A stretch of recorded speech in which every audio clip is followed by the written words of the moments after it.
guys, what's going on? Welcome to the show. This is Sports with Strawberry Ice. I'm your host, the Iceman, Jeff Trunapole. And as always, I'm bringing you sports from a West Side point of view right here in the great city of Cincinnati, Ohio, home of the AFC champion Cincinnati Bengals. And of course, you know, Jackpot Joey. All right, guys, do me a favor. If you found the show, hit that like and subscribe button. Smash that thumbs up. You guys are awesome. I'm up to 1,870 subscribers. Trying to get to 2,000. I set this goal back in February. Trying to get to 2,000 by the time the Bengals season starts. I think I'm going to come just a little bit short unless you guys make a big push and try to get me to 2,000 by Sunday. Now, if you do, I'm giving away a 6-pack of the Jackpot Joey beer. I don't have any with me because, as you can see, I'm in my truck because people are working on my house right now, getting new windows in my house. So it's a mess in there. So I had to come into my truck and do it. And the sun was shining, so I figured I'd hang up my Jackpot Joey hoodie in here just so you guys can see me. Anyway, so bear with me here. So tell your friends, tell your neighbors about sports with Strawberries. Try to get me to 2,000 by Friday, and maybe you can win a 6-pack of delicious Jackpot Joey beer. Anyway, as always, I'm coming to you. Well, normally I'm coming to you live from the ice game. I'm coming to you live from my truck. My truck, I guess, is brought to you by T Properties. T Properties, quality housing for quality people. Check out their website at www.tpropertiesllc.com for all your rental property management needs and your rental needs. All right, guys, we are 4 days away from kickoff. I cannot freaking wait. And today is one of my favorite guests. Him and Ace are my boys. They are killing it at Cincinnati. Ace has got New City Stripes, or Stripe City. I'm getting it all completely wrong, his whole name. He's got AFC North Talk. The man is so busy. I can't even keep track of all the shows he's on, let alone say them. So let's get to Ace.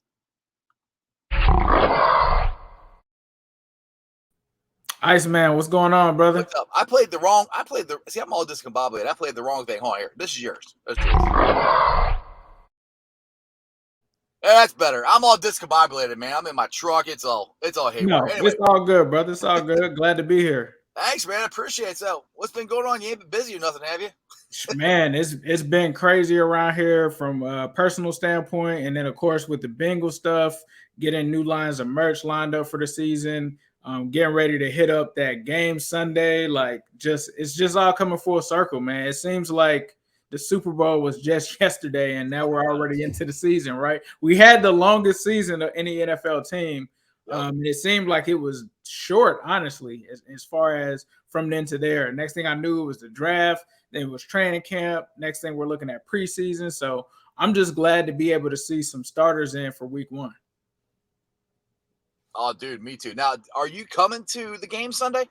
Oh, for sure. Yeah, I got to be awesome. Home opener. As soon as they said home opener, Pittsburgh Steelers, I'm like, oh yeah, sign me up for that. There's no way I'm missing that.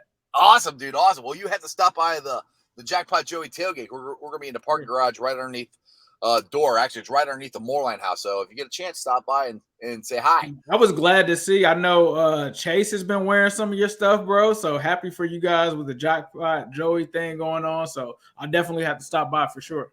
I appreciate it, man. Hey, Burrow was wearing your stuff last year. So that's one thing I love about this team, man. The players support the fans, and that's what we are, man. We're fans. We started this stuff because we're fans of the team, and that's awesome to see them to support us and what we're doing. But yeah, I was geeking out when I saw Jamar Chase not wear one Jackpot Joey hat, but 2 of them. 2 of them, yeah, man. Awesome. He likes it. He's a fan. Exactly.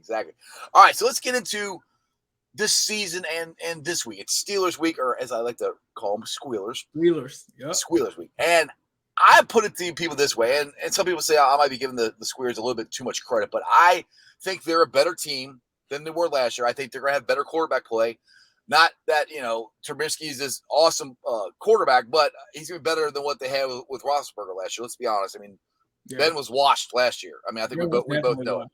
Yeah, so I think they're going to have better quarterback. I still think the Bengals are going to win because the defense is still the same defense as it was last year. We dropped 40 on them twice. So what's your thoughts on the game going into the game on Sunday? For me, I think, like you said, Steelers might be a little bit of an improved team, but I think that this is 2 franchises kind of going in 2 different directions, right? The Bengals just went to the Super Bowl. They're coming back, and I don't think that they actually look at this Steelers team as like a measuring stick that it was last year, right? Because they've had that success. They want to get off to a fast start. This is something where the AFC is on the line this year. AFC wins count a lot. Divisional wins count a lot. So I think that they're going to be focused. For Pittsburgh, I think that they're in a situation that they haven't been in before where they're working with a bridge quarterback, like trying to figure that out. I don't think they've been in this situation since like the Tommy Maddox years. Right. Going from Tommy Maddox to Ben. So I don't think that they're really comfortable with where they're at because we saw them in their last preseason game pretty much playing their starters majority of the game, right? So I think for them, two of them almost got injured. Exactly. So I think for them, they're trying to figure it out and they're trying to run that happy medium of a team that thinks that they can still compete and do like a soft rebuild. But I think they have a lot of question marks. And I think because of that, the Bengals are going to be able to gain the upper hand in this matchup against the Steelers. Exactly. And to me, one of the biggest question marks on that team is one of the biggest question marks they had last year. And they didn't really fix it. That's that offensive line. That offensive line is terrible. And what do they want to do? They don't want to. They want to run the ball and play defense on us. Well, I think it's gonna be. They're gonna have a hard time running the ball against B.J. Hill, Zach Carter. I keep wanting to say Larry Ogunjobi, but DJ Reader. Man, I cannot think of people's names right now. Anyway, they're gonna have a really hard time running against the Bengals defensive line. I think our defense line is legit and one of the best in the league, and their offensive line is horrible. So the one thing they want to do is run the ball and play defense. I don't know if they're going to be able to run the ball that much. To be honest, they were one of the worst running teams in the league last year. Yeah, I agree with you. I think the offensive line not only sucked from a run blocking standpoint, it also sucked from a pass blocking standpoint. So I think, like you said, even if you have Najee Harris, his impact is minimized because the line is so bad. I mean, he still did his thing last year, but, it wasn't a pretty sight. The average was a lot lower than you would expect. You talk about how many times he was hit in the backfield. I think that definitely bodes well for the Bengals, especially with us having a top unit last year. I think that will continue to roll into this year. And I think that, like you said, that's built around DJ Reader, right? He really prides himself on disrupting the run game. This was a guy that wasn't in the top 100, wasn't in Madden and, one of the top guys there. So, yeah, he's going to have a chip on his shoulder. So, yeah, I think that bodes well for the Bengals from a run defensive standpoint. Also from a pass blocking standpoint, I mean, Joseph Osai, Trey Henderson, Sam Hubbard, all of these guys that are going to be getting after it. You even talk about the guys that could come with blitzes, whether it's Dax Hill, whether it's Mike Hilton. They are going to make Mitchell Trubisky very uncomfortable on Sunday. I think that's going to be the X factor in this game, the trenches. If they can disrupt Mitchell Trubisky and stop that offense, stop Najee Harris, or at least contain him, I think that's the key to victory. Exactly. And one thing I want to give a shout out to DJ Reader, first time ever being named a team captain. And I'm a huge DJ Reader fan. And I think I would love to see him get a Pro Bowl selection this year, but I don't know if he's going to have the sacks to put it up there. But if you go back and just watch that Tennessee Titan playoff game, just go out there and see how many times the announcers say DJ Reader, the tackle DJ Reader. I mean, he dominated that game. So that's where I'm so happy that DJ is a captain. I think he's been a leader on this team since the get-go. And it goes to show on the other side, my boy Teddy Karras, first year coming into the Bengals, he's also been named team captain. I think that says a lot about the guys that they're bringing in. We've had this conversation before, you and me, about the guys that Zach has brought in, but those two are two guys that they've brought in from outside the organization. And now both of them are team captains and anchors on your offensive and defensive line. I think that bodes well. I think it's good for the Bengals and who they brought in. Yeah, I think you're right. I think one of the things about the nose tackle position is it always gets overlooked because a lot of people are kind of moving away from it, right? But DJ Reader is one of the top ones. Honestly, if I look at the position, the only guy that seems to get the credit is Vita Vea, right? Right. We don't know if it's because there was so much attention on them because of Brady going there. So maybe now that the Bengals have more primetime games, we'll start to see him get more recognition. But he's right up there. I think, him and Vita Vea are at the top. And I think after that, there's just a bunch of guys after him.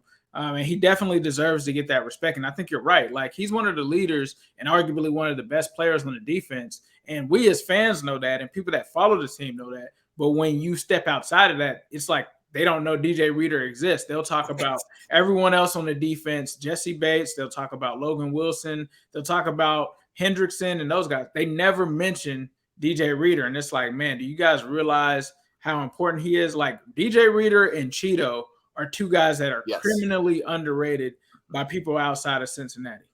And the thing is, like, just look at the guys that last year. DJ Reader, Cheeto Awuzie, and then let's go with oh my goodness, why can't I think of people's names here? Our defensive name was signed from the Trey Henderson. Yep. Those three guys, I having brain cramps here, but those three guys came from outside the organization, and none of them were like big name players, but they have found a home here. And I think Trey Henderson, I think he's got a shot of at least matching or getting at least a half a sack more, maybe another sack above what he got last year. So we got 14 last year, maybe get 14 and a half this year. Cheeto, I think he's becoming one of the best corners in the league. He's another one I think has a shot of getting a Pro Bowl selection. And that goes to what you said too, is more primetime games, more spotlight on these players. That'll help that happen. But what's your thoughts on Trey Henderson? What kind of year you think he's going to have this year? Oh, Trey's a dog, man. I mean, I get pissed thinking about how much people discount him. And this goes all the way back to when he first signed. A lot of people don't remember. A lot of our fans discounted him when he first came on. Right.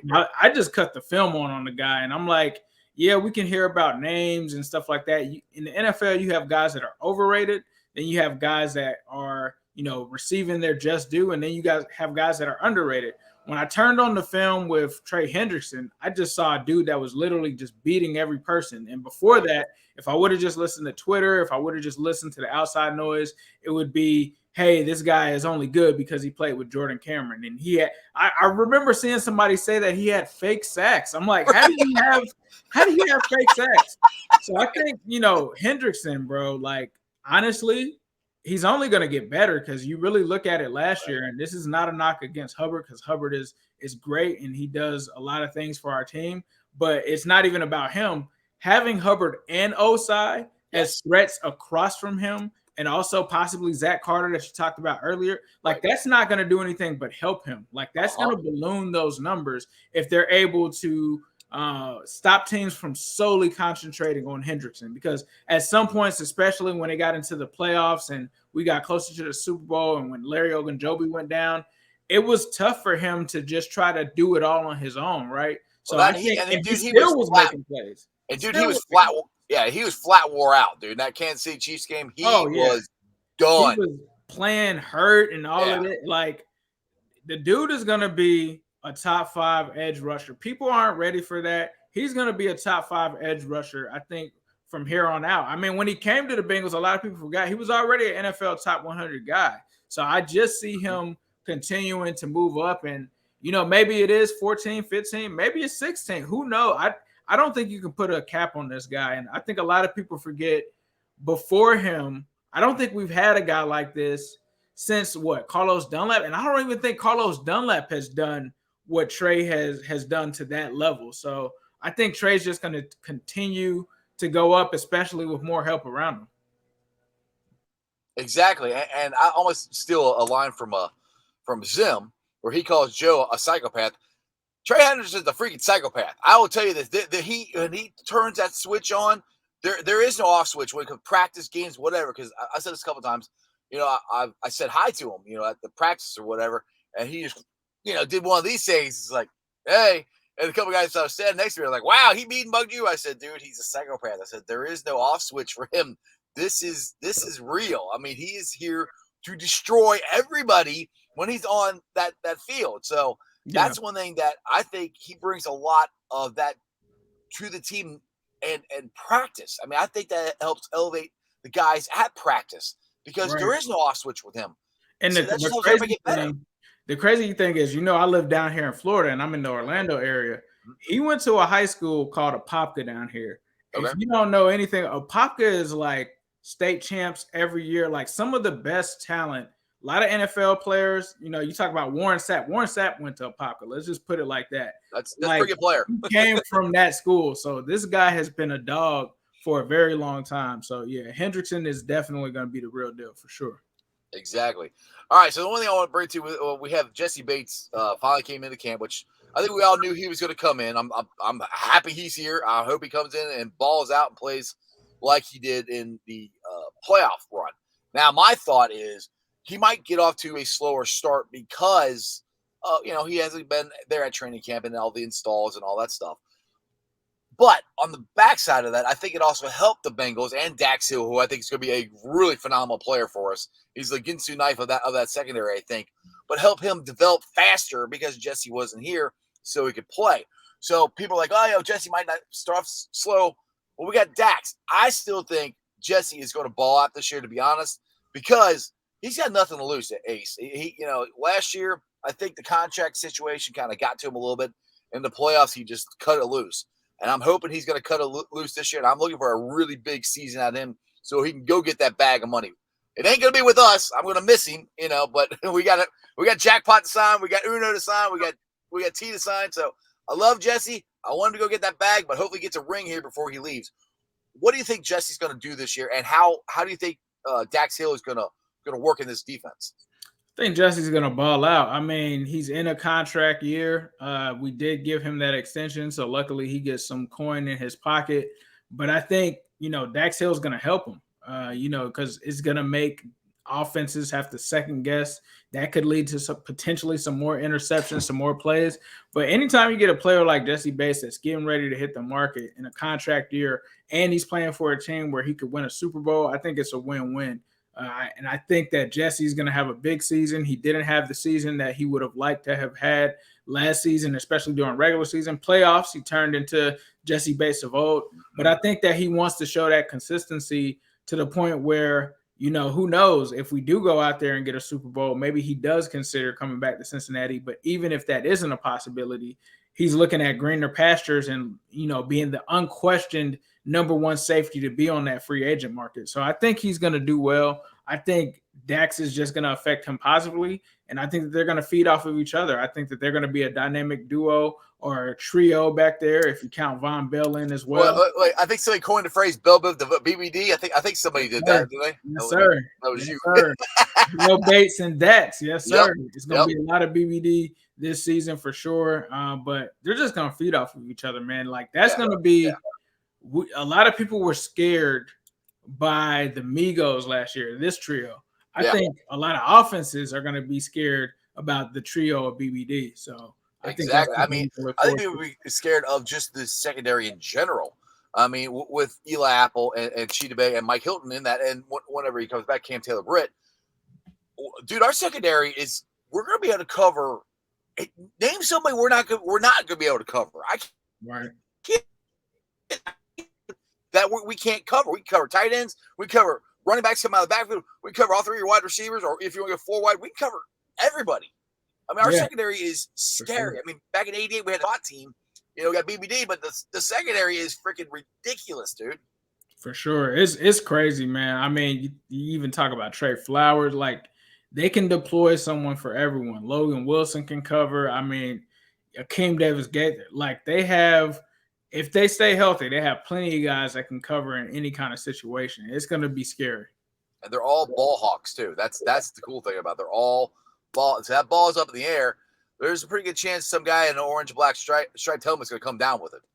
Oh, for sure. And, I mean, they did a lot of that in the postseason. A lot of people didn't realize they didn't do much of that during the regular season. So if that comes this season, man, it's going to be – it's going to get nasty, and that offense will be more consistent now, especially with the offensive line. Like, people just don't realize what's about to hit them. Like, they just don't realize it. We went to the Super Bowl, and we improved in every area that we could improve. We improved the offensive line. We improved. We improved at the tight end. I mean, I love C.J. Uzomah. I do. Definitely. I wish him well. Definitely. But I think Hayden Hurst is a better route runner, and I think he's going to be a better red zone target. Honestly, he might be the best tight end red zone target we had since here we go again. I remember people's names. The kid from Notre Dame. Tyler Eifert. Tyler Eifert. Thank you. Yeah. I've been up all night and I'm tired, so my brain isn't working as good as it normally does. But I think he's gonna be the best red zone tight end target we've had since Eifert. Yeah. Oh, for sure. I agree with you. I mean, when I first saw that guy was still available, I was like, how is Hayden Hurst still out there? And I didn't know about the whole thing about him playing baseball because I was like, how is he 28 or whatever? But I'm like, Hayden Hurst is out there, like, scoop him up. And I think, like you said, The first thing that I read on him was the draft profile comparing him to Dallas Clark. And I remember being on AFC North Talk and them being Ravens fans being so hype about Hayden Hurst and then them being upset that they traded him to Atlanta. Then following the Atlanta situation, seeing that, okay, this guy had to play behind Mark Andrews, then had to play behind, I can't believe I'm blanking on his name. It's rubbing off on you. Yeah. The kid from Florida. I know exactly who you're talking about. Yep. The kid down there with the Falcons.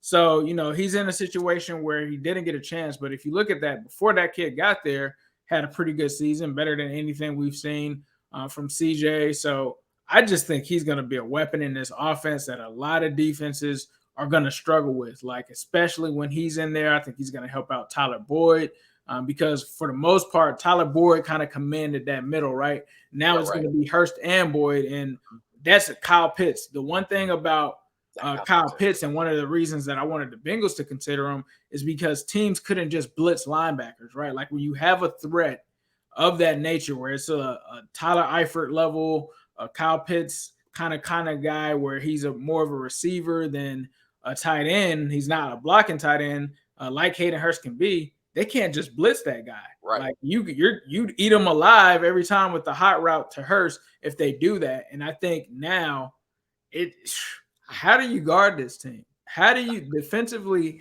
guard this team? Because you can't double chase with a safety over the top and you got Hurst there. Hurst is going to eat you alive. And if you do that, you can't blitz the linebacker because Hurst is going to it's going to be crazy, bro. They're going to be keeping defensive coordinators up at night. I'm pretty sure Terrell Austin right now is just in the same boat as you with not getting any sleep. He's racking his brain trying to figure out how the hell am I going to stop this Cincinnati offense. He's probably getting flashbacks about him as our defensive coordinator giving up 500 yards and hoping that he doesn't do that week one.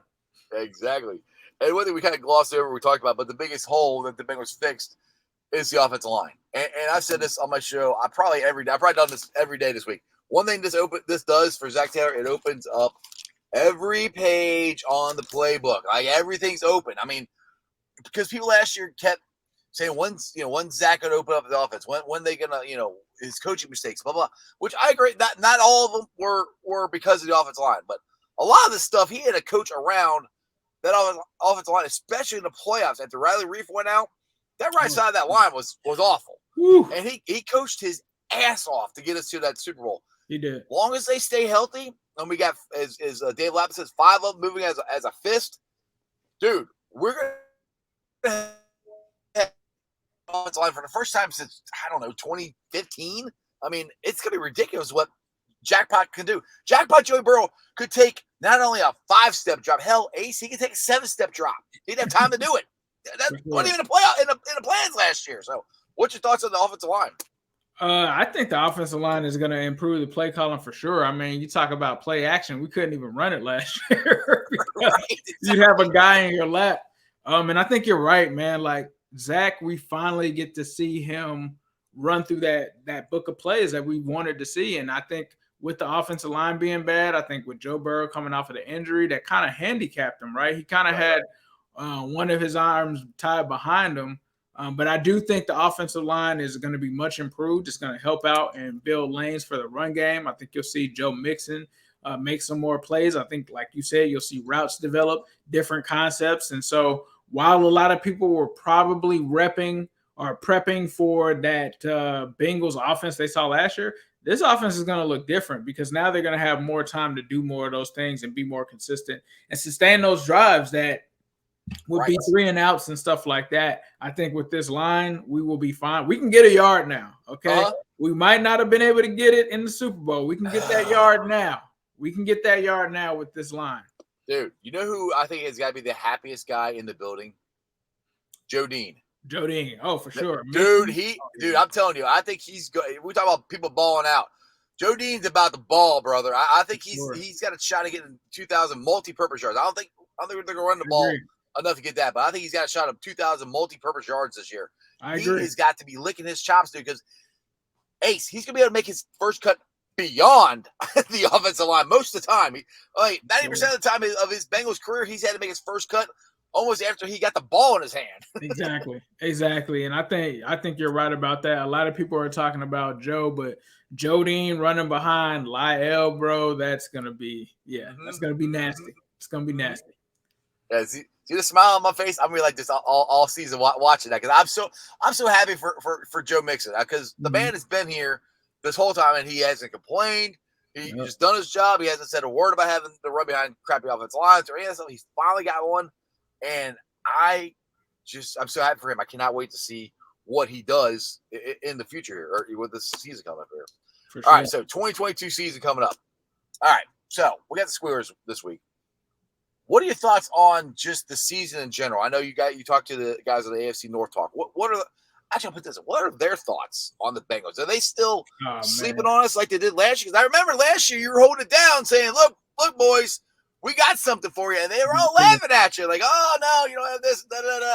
Like, okay, just wait. So where are they at this year with you on the AFC North talk? I think Sonny was the highest, so I think he had us winning 11 or 12 games. So Sonny definitely is believing. I believe Quincy is believing as well. Tony is saying that we're gonna miss the playoffs, but so if you guys do watch my thing and I say that the Steelers are winning 9 games, that is a reverse jinx. That is not a serious thing for me. I just had to say that because every time I say that the Steelers are gonna win 6 games, they end up winning more than that. So that was a reverse jinx for me. But I think where this season is going to start off at, I think that they could get off to a fast start. I really wanted to say this on there. I think it's possible if the Bengals win week 2, they could go 10-0, bro. I honestly feel like that first 10 games, that's the easiest. The harder games are really kind of at the end of that schedule, right? You talk about the Buffaloes, you talk about the Patriots. Those games are in the back end. But when I was looking at it, I was like, look, man, we might be able to outdo that 8-0 year, 2015. I think that they could run.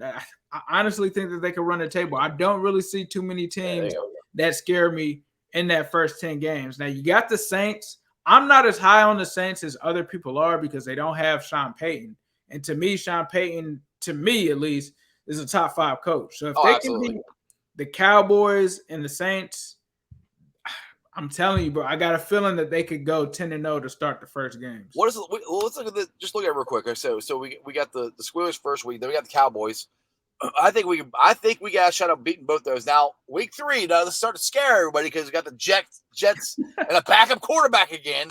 And are we going to send the backup quarterback's jersey we're gonna take care of business this time. I think so. Like the funny thing is, I knew about Mike White before that game because I went back and I watched his game the prior week with the Patriots, and in that game, he was doing the same thing to Bill Belichick too. When they were playing zone, he was just eating it up. And then once they went to man, that's when it started to get shaky for Mike White. And so the whole time I'm looking at my TV and I'm screaming because someone did a breakdown on this, like about Mike White. And it was like, oh, he can't play good against man. And I'm just like, play man. And I think like I can't fault Lou in that situation. I think that they just kind of looked at the Jets and they were like, you know what? We're going to beat them just off of sheer talent. The Bengals totally overlooked them. They did. Yeah, Zach Wilson's not going to be in there. Let's just show up, beat them up, and walk out of there with a win. I think they kind of looked past it. Because if they just turned on the film and looked at what he did the prior week against the Patriots, they would know that, okay, all we got to do is switch to man, and then that's going to stop him from being successful. So I think now, especially after that letdown from last year, yeah, they don't want to hear that this year. Right, exactly. All right, so let's go down to week 2 here. I kind of glossed over, but we got the Cowboys here. Now this is in Dallas. Now do the Cowboys, do they have anything that really scares you? I mean, not necessarily. Honest, not really for me. I think they're just a solid team, right? You talk about Dak Prescott, good quarterback. You talk about CeeDee Lamb, rising receiver. They don't have much outside of CeeDee Lamb. They do have the tight end there. And when I say much, I mean at the receiver position specifically because they've got some injuries. They've gotten hit up like Tupac at that position. You talk about the tight end is pretty solid. You talk about Zeke though, like Zeke is kind of in a year where it's almost kind of like a prove it year for him because they made the decision to keep him over Amari Cooper from a money standpoint. He kind of went down a level last year. Yep. And so, like, this year, we'll cement whether Zeke is kind of a shell of himself and finally falling off of that cliff, or whether he can do his thing. Because the running back they have after him, he's kind of been nipping at his heels a little bit. Right. From that standpoint, those will be my concerns on offense. Defensively, Micah Parsons, I can't wait to play this dude. He talked some crazy, like a lot of Bengals fans might have overlooked it, but he talked some crazy stuff about Joey B. I think during the Super Bowl, like right before the Super Bowl, he got interviewed, said Joey B wasn't a top 5 quarterback, said that he wasn't really worried or scared. And I'm sure Joey B saw that. Oh, yeah. Micah Parsons is a guy you got to watch on the edge. I think that's a game Lyle is going to be really geared up. Oh, yeah. Play. It's a LC revenge game. Oh, for sure. Then you talk about, I believe it's, is it Lawrence or what's the DeMarcus guy over there? The defensive lineman. I think he's on there. The defensive line. Yeah, I know you're talking about. I can't think of names. I think his name is DeMarcus Lawrence, I believe. So yeah. He's a dude that you got to watch out for. A lot of people are going to talk about the corner. He gets a lot of interceptions, but he will give up some plays too. So, as long as we can make sure that we don't turn over the ball. Now, we are going to be in their house, so obviously they're going to have that advantage. But that is one of the ones where I'm like, it could go either way. Now, if they do win that one, my 10-game stretch still stands. I think we're going to beat the Ravens. I think we're going to beat the Saints. Falcons, they're in a rebuilding year. I mean, you look at the Dolphins game. They are much improved. But, man, look, this is Ring of Honor night. This is us coming out in the white helmets. It's just too much swag. Right. It's too much swag for them. So I think they're going to be dripping in the swag, and we're going to run right through them. The Browns with Jacoby Brissett, yeah. Oh, all right, yeah. I don't see that happening. Yeah, I don't hear all that noise, dude. I'm tired of Browns fans going, "Oh, you haven't beat Jackpot hasn't beat us yet." I'm like, get the hell out of here! Like, all right, let's just. I want to go. I kind of want to speak on this a little bit. Browns fans, all right. Last year, the second game, nobody played. Well, yes, you beat us in the first game last year, but do you remember the first game? Jackpot, Joey Burrow went against you guys in Cleveland. If we had a damn defense, we would have beat your ass. That had nothing. I don't remember the yardage, but he had. I think he was going crazy. He threw for like 62 times in that game. Yeah, he had almost 300 yards passing. I mean, it was ridiculous. If we had a freaking defense, we would have won that game. So that's where I'm like, don't give me this crap. Joe Burrow can't play against you guys. That's you guys are. This is the crazy thing. I remember having a similar conversation with Ravens fans after the first year, because we go out the first game, they pretty much zero blitz us. They have 7 sacks, not something that you can really sustain. Joey B doesn't get to play the second game, right? I remember listening to Joe Burrow that offseason. The 2 teams that he said that he wanted to play the most, the Pittsburgh Steelers, the Baltimore Ravens. Do you want to know what team Joe Burrow was talking about this offseason that he hasn't beat yet? Is it a team up north? That team up north, the Cleveland Browns. I'm just saying. I'm not saying, but I'm just saying you are on his radar. You are in the crosshairs. The first game, I think, is really a gimme, because what I see happening is we beat them that game, and they're going to say, oh, well, it was Jacoby Brissett. Let's see him the next game then. Yeah. If Watson is back that next game, let's see Watson versus Joey B. Now, I can't remember. If you bring up the schedule, are we going to be able to play Watson this year? Let's see here. Yes. Okay, yeah. So we play him up in Cleveland. I think he'll just be coming. I think that might be his first game back, or his first game back is supposed to be against the Texans. Then it'll be us. So it won't be the excuse of he's not warmed up yet or he didn't play in any games. Like, we'll see then. Exactly. Now that's the thing. I had this conversation. I was at a restaurant and talking football to these other guys, and they're called Bengals fans, and they're like, "Oh yeah, my son's a Ravens fan." I said, "Oh yeah." I said, "I'm sorry." I said, "We had to drop 40 on you." He goes, "Man, get out of here with that stuff." I was like, "What? We did?" He goes, "We were injured." I said, "Not the first game you weren't?" He goes, "Oh yeah, we were." I said, "I'll give you the second game. Yeah, second game you guys are injured. I'll give you that. First game, you had a couple injuries, but you weren't that injured that you couldn't have tried to stop us, at least slowed us down or something." But nah, Jackpot Uno dropped 40 on them. The Dude. funny thing was, because there's a lot of Bengals fans down here because Florida's a transplant state, so you get people from all over the place. But I'm dropping my son off at VPK last year, and you have to go around in this car line and all of that. And so the whole time I'm wearing my Bengal stuff because this is around the time where we're going to the playoffs, so we're getting ready to go to Super Bowl, and I got some interesting comments. But one of them, a guy came up and he was like, "Look at this." It was a Ravens thing. Yeah. Like, 82. He was like, "What?" I said, "We put 82 points on you this season." He's like, huh? Like, oh yeah, buddy. Don't bring any of that rap. Well, you can't talk about that. That's just like, whatever, dude. We dropped 40 on you. Like you just had 82 in both games. That's that dude. 82. That's just ridiculous. But Ace, dude, as a lifelong Bengals fan, and I know you feel the same way, be able to just drop the mic on him for that. Oh yeah. Oh, dude, perfect. So awesome. Perfect. Them and the Steelers, yeah. Oh yeah, I can't wait, bro. Exactly. Can't wait. And that's one thing I'm surprised. I was watching Good Morning Football the other day, and we had one guy, Peter, picked us to win the AFC. One of them. Wow. I'm like, okay, let me think here. We went to, not only did we win the AFC North, we won the AFC. We went to the Super Bowl. We were winning with a less than a minute left in the game, and we got better. Why aren't we favored? Why?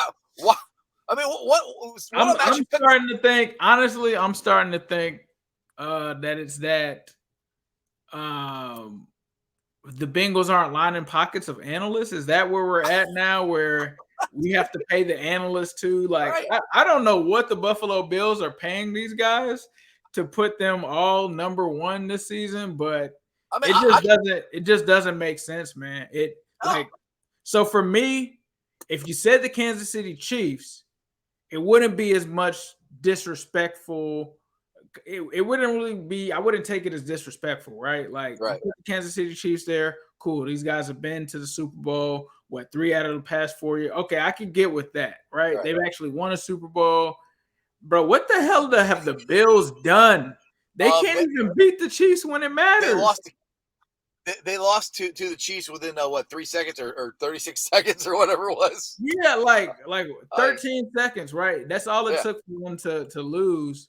They went into Arrowhead, they lost. The year prior to that, they lost. Anytime they had to play the Chiefs when it mattered, they lost.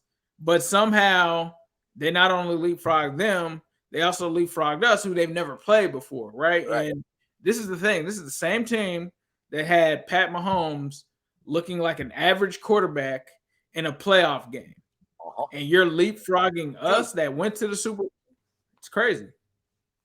Second half, Patrick Mahomes did nothing against the Bengals. Twice. Both games, didn't do anything in the second half. So that's where I'm with you on that. That's where I don't understand.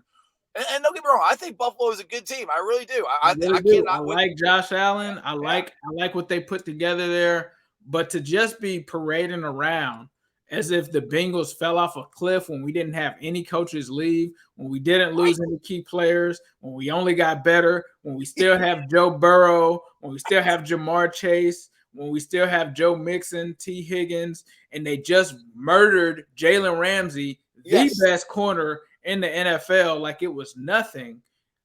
It's just kind of wild to me that people would sit here and say that there's teams not only winning the AFC over them, but teams in our own division like the Ravens. Wow. It's just insane. Now here's the thing. I can see it a little bit just because the Ravens do have a super favorable schedule. Yeah. But bro, they got nobody to throw the ball to. Yeah. They have 500 freaking tight ends. They have no wide receivers. Who's Jamar? They have no wide receiver. They got A's for all of their drafts, and they literally got rid of their best receiver. And Lamar is going to be throwing to like me and you out there week one. I just don't get it. Dude, that's saying it kills me. It's like the Ravens get an A for their draft. The Steelers get an A for their draft. All right. Ravens got rid of their only receiver they had. They didn't add anything to it. The Squealers added nothing to their offensive line base. I know they added something, but really nothing. Didn't improve at all. Those are their two weakest spots. but they're gonna be favored. I mean, most people aren't picking The Ravens are like, yeah, we're going back to 2019, and I'm like, good luck. It's 2022. Like, you want to run this Atlanta Falcons 2004 offense? Go right ahead. But we're playing in 2022. People are passing the ball. Well, just like we just talked about, the Bengals can cover the tight end. We can cover anybody. We got Trey Flowers, Logan Wilson, Akeem Davis-Gaither. All these guys, they can cover the tight end. Like, you want to throw 2 tight ends? Fine. We can cover it. I'm not worried about this. That's why I don't get where these Ravens fans are so, last year you guys just beat us because we're injured. Bull bleep. No, we beat you because we're better than you are. It's not that. It's like, yes, injuries play a factor, right? But injuries didn't, stop Lamar from struggling against the zero blitz. The real issue was the zero blitz. How can you counter that? And if you can't counter it, because the Bengals kind of put the tape out on that, Miami perfected it, other teams started to use it. Have you been able to learn how to beat the zero blitz? If that answer is still no, it will not matter how healthy you are, because one of the reasons people started beating them outside of the health, just zero blitzed them. Yeah. You just zero blitzed them. That's all you had to do in order to contain Lamar. So if Lamar has learned from that and improved from it, sure, there'll be a team that, will be in the fight. But if they have not improved from that, and teams just start, like if the Jets go out there, start zero blitzing them immediately, and there's some struggles, I don't know. We'll have to see. Well, that's what I'm saying. I would take Lamar Jackson standing in the pocket all day long trying to pick people apart, because he's not a very accurate quarterback. I don't think he's very good at decision-making when it comes to passing the ball. Now, him running out in the open field and making plays, dude, he's ridiculous. So I do think, like, I agree with the sentiment that I would rather him run. I think the guy can pass. I just don't think that they're setting him up in a situation that allows him to do that. Like, I could be accurate as hell if I'm throwing to James Prochet and all of these guys that aren't even good. Like, it won't matter. And I think in Baltimore, they're just not really setting him up in a situation to succeed. They want to basically run him like RG3, right? It's going to be, you're going to win with your legs. We're going to do our thing that way. But they're not putting any receivers around him. It's just, it's a recipe for disaster, honestly. Yeah, exactly. It's just shocking to me of how many, and I guess it's just because been there, done that. I mean, let's be honest, the Ravens have been more consistent, and I'll give it to them. They've been more consistent. They've been a better run organization than we have over the last 20 years. So I understand. So I think it has to do with that, just longevity, consistency. I'm like, the Ravens are going to be bounced, but the Bengals, they're going to bounce back to where they always are. Oh, man. Dude, this is a different team. This is run by Duke Tobin. This is run by Zach Taylor. This is run by Katie Elizabeth. It's crazy, different, man, because when Marvin Lewis, it's just like the Marvin Lewis era never happened, right? It's just like if you were to take a team like, let's just say the Jets, right? And you compare them and the Bengals together ever since 2003, it's not close. It's not close in terms of what was accomplished and stuff like that. And I just hate it when we hear like the Bengals get lumped in with like the Browns and all of these teams that just have the Lions. Like, I've heard the Bengals and Lions in the same sentence. Oh, that drives me insane. She is from Detroit. Not even close. No disrespect to Detroit. We are not the Detroit Lions. Do never put us in the same sentence as the Detroit Lions. Like, when you look at the Bengals, we have way more in common with the Ravens than we do a team like the Jets or the Browns or any of these teams. And it's no disrespect to those teams at all, but it's just like, you're not going to group us in there with those guys like we're just garbage. Like, even if you take the Chargers, I think now if you compared us to the Chargers, I think that's a more accurate kind of description. Like, the Chargers have not been a bad team. They haven't won a Super Bowl, but they've been there. They've competed. They've made some rounds, but they just couldn't win it all. And I think that's where you group Cincinnati. You don't group us with the Browns and the Jets and the Jaguars. Like, no, we're not down there. We're not that. And I hate that. I don't want people outside of Cincinnati here thinking that the Marvin Lewis years were horrible.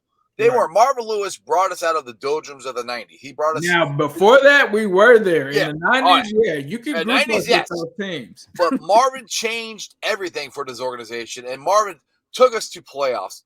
Granted, we didn't win one, but Couldn't won the win. division, got to wild card games pretty damn consistently, especially that 5-year period. We won 5 years in a row. Yes, we didn't win a playoff game, but still, we went. That's better than the Browns could say ever. I mean, that just look at when the Browns came back in '99. They've never won a division. I mean, ever. They don't even know what an AFC North title even looks like because they've never had one. You know, so these Browns, people say Browns have a better history. Bullcrap. No, they don't. That's not even. I mean, that's when they start to try to like grasp the franchise that was the Ravens. Look, when they brought those Browns back and they were making those bandanas and all of that, they were wearing the Browns are back. That is where your history started. Yes. Okay, it was back in 2000. Not don't try to go all the way back to the 1960s, 70s, and all. No, you can't piggyback off of those. This is a new Browns team and all of that. Like you gotta live in your truth, bro. You gotta live in your truth. I literally had somebody tweet me out a picture of their 1946 what are they called? American football? Where are they called? It wasn't the NFL, but where are they called back then? Trophy. Before we called the Super Bowl, right? Yeah. I'm like, okay. I'm like, that happened before I was born. Probably the guy who ever tweeted that knew was born. Like my dad was, I think, literally born then. He was a baby then. That's how long ago that was. And you're gonna throw that in my face, like, oh, that makes us better than the Bengals were, because the guy's point was we hadn't won a Super Bowl. I said, we've been to 3. How many have you been to? Oh yeah, none. So get out of here with that. I mean, well, at least trust me, we're 3-0 in the AFC Championship game. I would much rather be 3-0 in the Super Bowl, but we're not. We at least been there 3 times. It just goes back to the fact that people remember the bad stuff way more than they remember the good stuff. And I don't say that to like disrespect those teams. Like, you know, the Browns, they come from Ohio. You know, it's still a rivalry. It's still F the Browns. But I'm not saying that to like dump on the Browns. It's just like when you just look at it from factual standpoints, like we've had winning seasons. We've done so much. Like, and we remember what the Browns were doing through 2003 until that point. Like, let's just be real. We remember how many quarterbacks have they had? Oh my goodness. And like we went from, like you said, Marvin just took us to another level. Zach is here to take us to that next level, which is playoff success and championships, plural. Exactly. We're going to get multiple Lombardis here, and I'm going to get a big ass tattoo right here with a Lombardi on it. Have Bengals all over it. Then I'm just going to add the years all the way down my arm. How many we win? Yes, anyway, Ace, man, I appreciate you. Been on for almost an hour. Tell everybody about what you got going on Cincinnati, New Stripe City, AFC North Talk. I know you got a Joe Shiesty shirt coming out. You got all kinds of stuff going on. Yeah, we got some new merch coming out. So if you're looking for some of that merch, it's at newstripecity.com.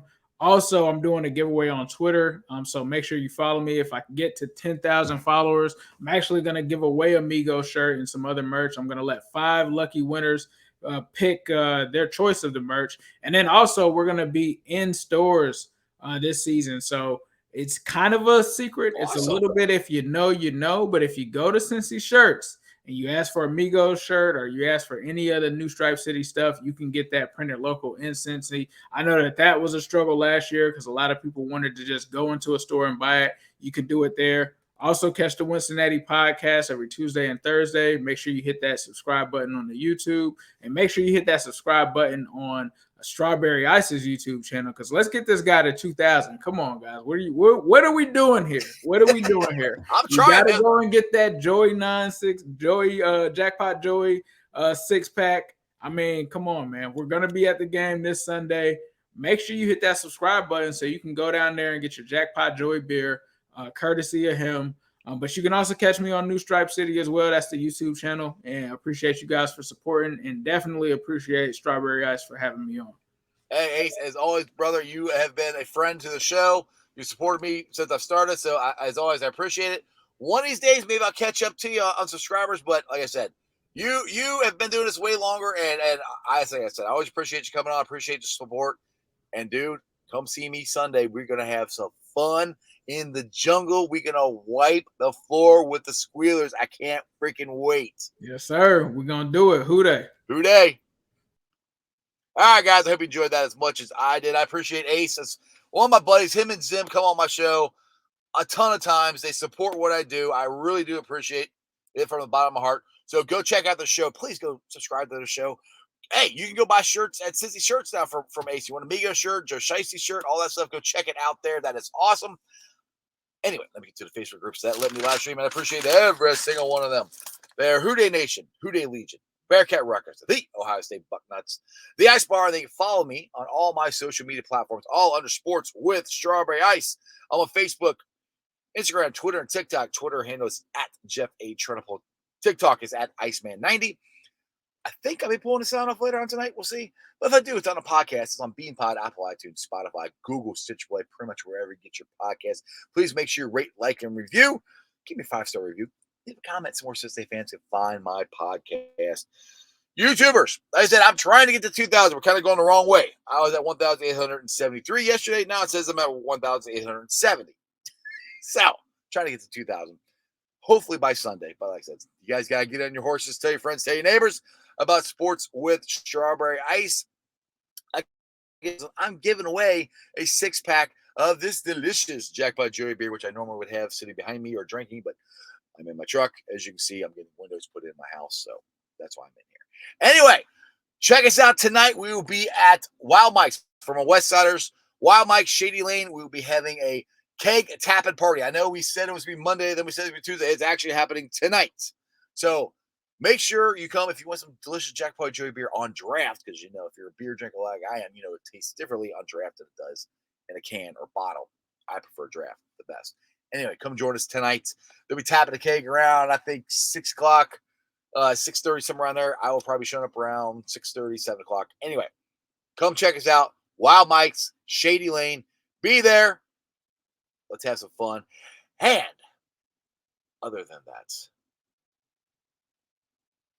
live from my truck. That's just sports, baby. See ya!